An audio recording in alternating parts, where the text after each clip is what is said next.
বল ভাই, কোন পকোড়াটা দেবো? আলুর পকোড়া, টমেটোর পকোড়া, ক্যাপসিকামের, আমার কাছে সব সবজির পকোড়া আছে। গৌরবদা, আমাকে 2 প্লেট ক্যাপসিকামের পকোড়া দাও তো। এক্ষুনি দিচ্ছি, দাঁড়া। এই একটু গরম গরম এই ভেজে দিই।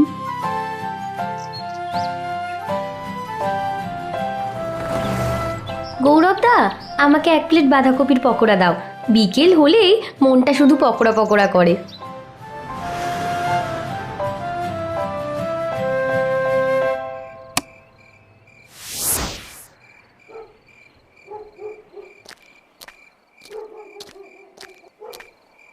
ওই নন্টে, মাসির বাড়ি যাই বললি, যাসনি?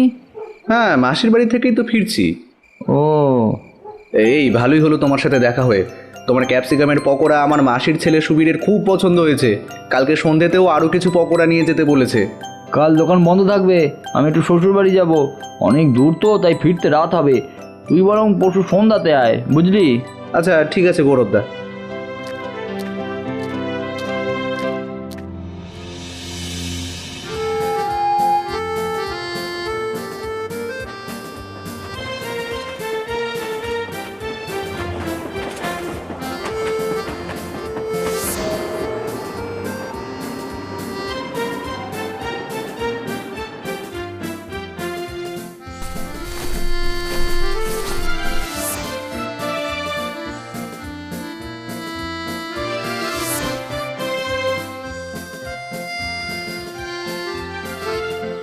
ওহ, এই কি খিদেটাই না পেয়েছে।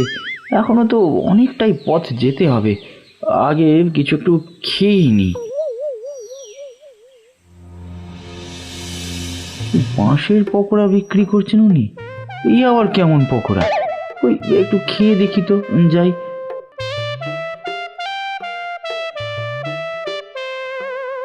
দাদা, 1 প্লেট বাঁশের পকোড়া দেবেন তো? হ্যাঁ দাদা, এই দিচ্ছি, গরম গরম দিচ্ছি।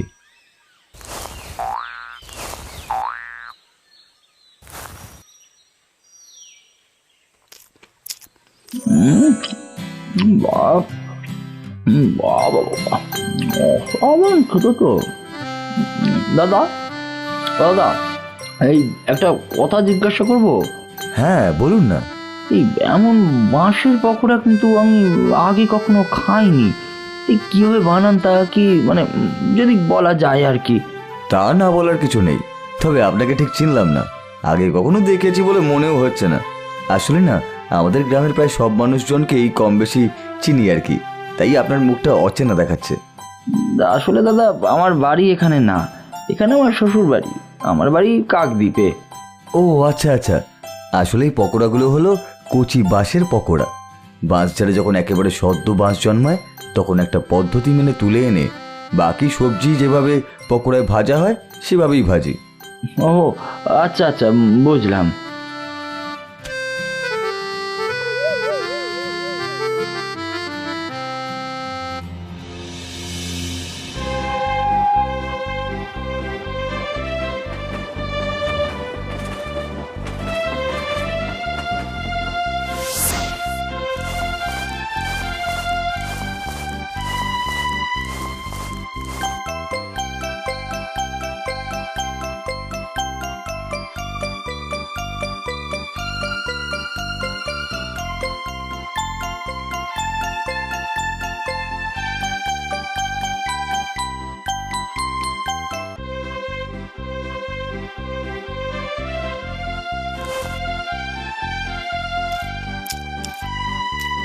হ্যাঁ গো, এই পকোড়া তো একেবারে মুখে লেগে থাকার মতো।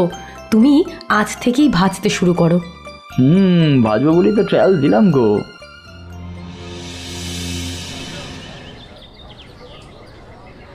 ও গৌরব, আজ আবার এটা কি পকোড়া ভাজছো?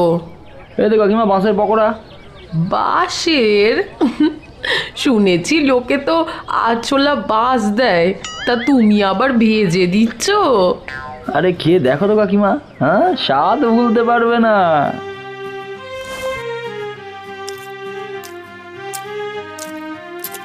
দারুণ দারুণ, এমন খেতে হলে বাঁশ তো রোজ খাওয়া যায়।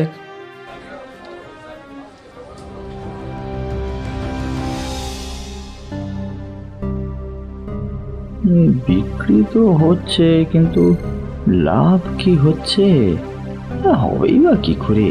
সবজির দাম এত বেশি, কিন্তু পকোড়ার দাম তো সেই একই। লাভ আর হবে কোথা থেকে?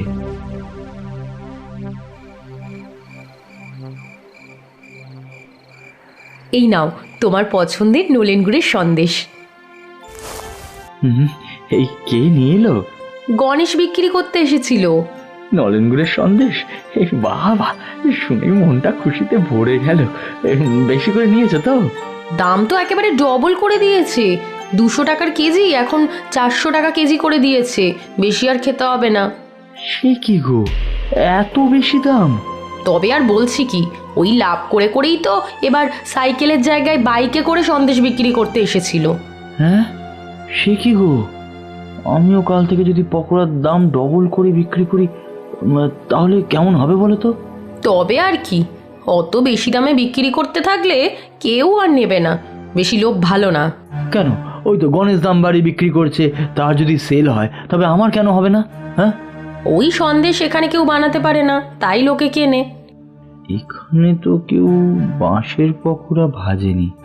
আমি যা দামে বিক্রি করব, তাই নিতে হবে সবাইকে।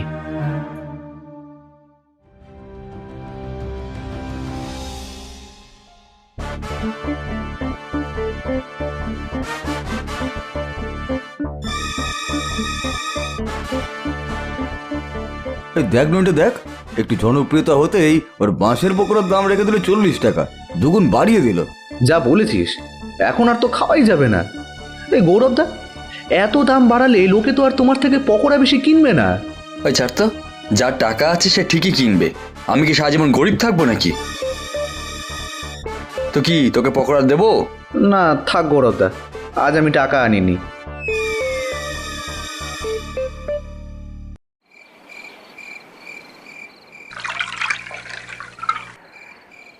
কি গো, তুমি কি শুরু করলে বলো দেখি? আগের দামে বাঁশের পকোড়া বিক্রি করে তো ভালোই লাভ হচ্ছিল, তাহলে এত বেশি দাম নিয়ে বিক্রি করছো কেন? এই মেলা বকো না তো। ব্যবসা করে সবাই বড়লোক হয়ে যাচ্ছে, আর আমি এখানে সারা জীবন সৎ হয়ে গরিব হয়ে থাকবো নাকি? হ্যাঁ, আমিও ধনী হওয়ার জন্য অন্যদের মতো সব রকম ভাবে লাভ করব। আরে তুমি এটা কি মেশাচ্ছ? আরে আস্তে বলো, দেওয়ালেরও কান আছে। শুধু তো বাঁশের পকোড়ার দাম বাড়িয়েছি, তাই বাকি পকোড়াতে লাভ বাড়ানোর জন্য এই তেলে ভেজাল মেশাতে হচ্ছে। কিন্তু তাতে তো ক্ষতি হবে। এই যতক্ষণে ক্ষতি হবে ততক্ষণে আমার পকেট অনেক ভরে যাবে। ভুল করছো তুমি। চুপ করো তো, বেশি বকো না। এরপরে কিছু লোকে তার থেকে পকোড়া খায়, আর কিছু লোক দাম দেখে চলে যায়। তেলের ভেজালের জন্য আগের মতো পকোড়াতে স্বাদও আর হয় না, তাই বিক্রিও কমে যায়। তখন গৌরব লাভ বাড়ানোর জন্য আরো অন্য অন্য খারাপ পন্থা ব্যবহার করতে থাকে। এইভাবে বেশ কিছুদিন যাওয়ার পর লোকজন আর তার কাছ থেকে পকোড়া খায় না, বন্ধ করে দেয়। তখন শেষমেশ গৌরবকেও দোকান বন্ধ করে দিতে হয়।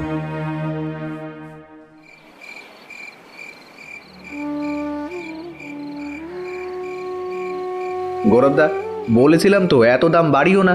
তারপর আবার তুমি নাকি ভেজাল মেশাতে শুরু করলে, তাতে কি পরিণতি হলো? কি, কে বলেছে এইসব কথা? কে বলেছে? হ্যাঁ, আমি কেন ভেজাল মেশাবো? বাজে কথাই সব।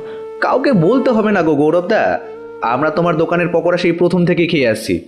আমরা জানি না তোমার পকোড়ার স্বাদ। তোমার লোভ তোমাকে শেষ করে দিল, বুঝলে গৌরবদা? বুঝলে নন্টে, তোমার দাদাকে এই কথা আমি অনেকবার বলেছি, কে কার কথা শোনে। কথায় আছে না, লোভে পাপ আর পাপে মৃত্যু। জনপ্রিয় হওয়া সহজ, কিন্তু সেটাকে সৎ পথে ধরে রাখা অনেক কঠিন।